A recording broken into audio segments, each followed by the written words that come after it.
নমস্কার, আপনারা দেখছেন সময়। কলকাতায় খেলা হবে নিয়ে রয়েছে আপনাদের সঙ্গে আমি প্রবীর।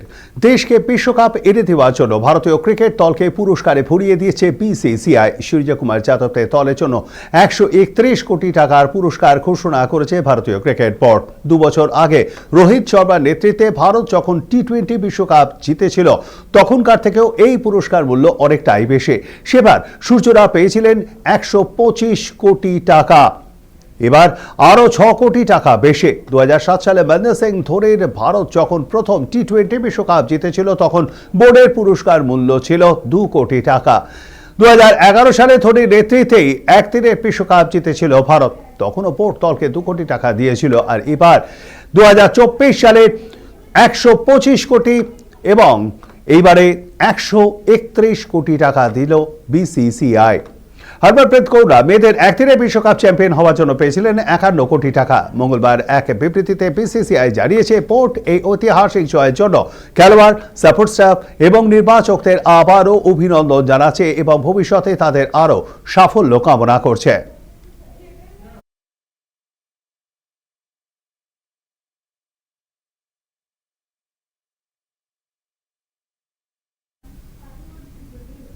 চ্যাম্পিয়নের মতো খেলে ফের বিশ্ব চ্যাম্পিয়নের খেতাব পেয়েছে টিম ইন্ডিয়া। দক্ষিণ আফ্রিকার বিরুদ্ধে একটা ম্যাচ হারলেও প্রশ্নাতীতভাবে টুর্নামেন্টের সেরা দল হিসেবে উঠে এসেছে ভারত। ঠিক সময় মতো জ্বলে উঠেছেন সূর্যকুমার যাদবরা, যার সুবাদে চ্যাম্পিয়ন টিম ইন্ডিয়া।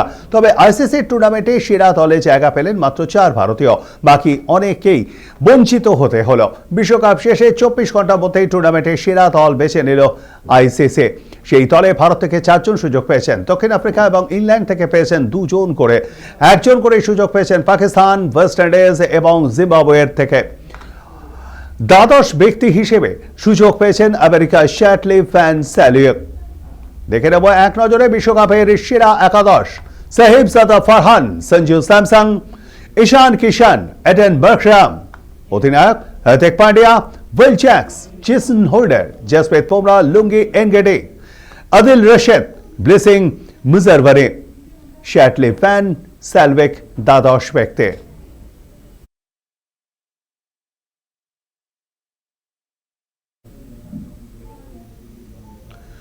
নির্বাচক হিসেবে দিলীপ ফেলসাকার, কৃষ্ণমাচারী, শ্রীকান্তের মতো কিংবদন্তিদের দেখেছে ভারতীয় ক্রিকেট। এটি তুলনায় লো প্রোফাইল হলেও আগারকারের ক্রিকেটীয় অর্জন কিন্তু কম কিছু নয়। অথচ যে কোনো কঠিন সিদ্ধান্ত নিতে গেলেই তার ক্রিকেটীয় অর্জন টেনে এনে খোঁচা দেওয়া হতো।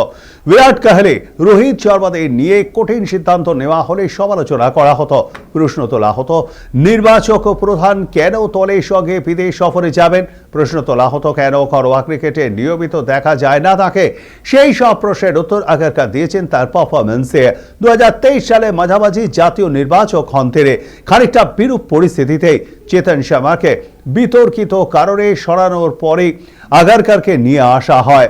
তার প্রথম বড় দায়িত্ব ছিল 2023 সালের বিশ্বকাপের দল বাছাই করা। এরপর তিনি সব মিলিয়ে মোট 4টি আইসিসি ট্রফির দল বাছাই করেছেন। তার মধ্যে 2024, 2026 টিম এবং টি-20 এবং 2025 বিশ্বকাপে ভারত চ্যাম্পিয়ন হয়েছে। চ্যাম্পিয়ন্স ট্রফিতেও চ্যাম্পিয়ন ভারত। চ্যাম্পিয়ন আবার গোটা 2 এশিয়া কাপেও জিতেছে এর মধ্যে টিম ইন্ডিয়া। একটা মাত্র আইসিসি ট্রফিতে ভারত ব্যর্থ হয়েছে, সেটা 2023 সাল। সেবারেও কিন্তু টিম ইন্ডিয়ার রানার্স আপ হয়েছিল। অর্থাৎ নিজের সময়কালে 4টি আইসিসি ট্রফির 3টি দলকে জিতিয়েছেন আগারকার। অপর একটিতে টিম ইন্ডিয়ার রানার্স আপ গৌতম গম্ভীর, সূর্যকুমার যাদব, শুভমান গিলদের হাত ধরে নতুন যুগের সূচনা হয়েছে ভারতীয় ক্রিকেটে। 2টি ফরম্যাটে বিরাট রোহিত নির্ভরতা ঘুচিয়ে টিম গেম খেলছে টিম ইন্ডিয়া। আগামী দিনে সেই ওয়ানডে একই ভবিষ্যতের পথেও কিন্তু তারা হাঁটতে পারবেন। আর কোনো নির্বাচক অন্তত খাতায় কলমে এতটা সফল নন।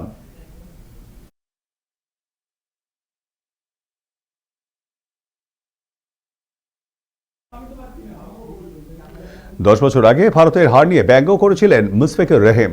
তিনি এবার ভারতকে টি-20 বিশ্বকাপ জয়ের জন্য অভিনন্দন জানিয়েছেন। আর তারপরে বাংলাদেশের উইকেট রক্ষক কাম ব্যাটারকে 10 বছর আগের পোস্টের কথা মনে করিয়ে দিয়েছেন ক্রিকেট প্রেমীরা। রবিবার বিশ্বকাপ ফাইনালে নিউজিল্যান্ডের বিরুদ্ধে সূর্যকুমার যাদবের 96 রানে জয়ের পর মুশফিকুর সোশ্যাল মিডিয়ায় ভারতীয় দলকে অভিনন্দন জানিয়ে লেখেন, অত্যন্ত যোগ্য দল হিসেবেই চ্যাম্পিয়ন হয়েছে ভারত।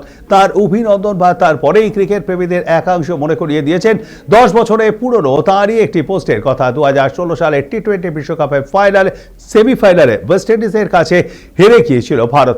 মুম্বাইয়ের ওয়াংখেড়ে স্টেডিয়ামে সেমিফাইনালে 7 উইকেটে সেই হারের পর মুশফিকুর সোশ্যাল মিডিয়ায় ব্যঙ্গ করেছিলেন। লেখার সঙ্গে ম্যাচের পর মহেন্দ্র সিং ধোনির হতাশার একটি ছবিও জুড়ে দিয়েছিলেন তিনি। ওই পোস্টের জন্য তীব্র সমালোচিত হয়েছিলেন মুশফিকুর। পরে ভারতীয় ক্রিকেট প্রেমীদের কাছে ক্ষমা চেয়ে সেই পোস্ট মুছে দেন। ক্রিকেট প্রেমীদের একাংশ মনে করছেন বাংলাদেশ দলের অন্যতম সিনিয়র মেম্বার এতদিনে নিজের ভুল বুঝতে পেরেছেন। এবার ভারতের মাটিতে খেলতে না যাওয়ায় বাংলাদেশকে বাদ দিয়ে টি-20 বিশ্বকাপ করেছে আইসিসি। তাছাড়া ভারতীয় ক্রিকেটের শ্রেষ্ঠত্ব আরও একবার প্রতিষ্ঠিত হয়েছে। তাই 10 বছর আগে ক্ষতিগ্রস্ত হওয়া ভাবমূর্তির মেরামত করতেই সময় নষ্ট না করে সূর্যকুমারদের অভিনন্দন জানিয়েছেন মুশফিকুর রহিম।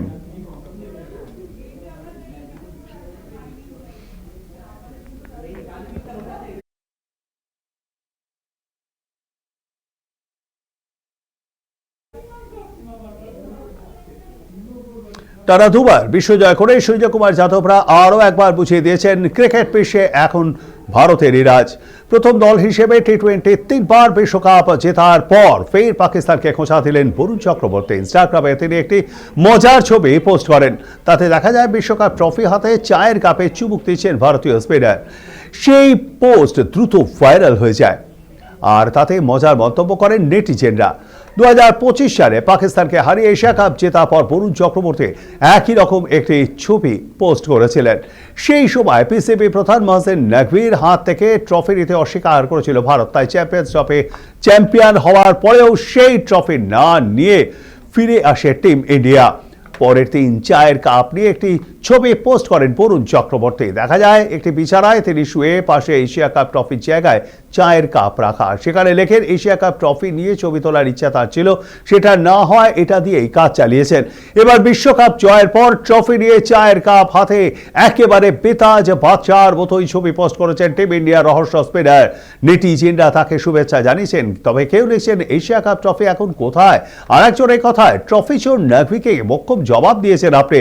অর্থাৎ এশিয়া কাপ নিয়ে পুরনো বিতর্ক আবারও উস্কে উঠেছে।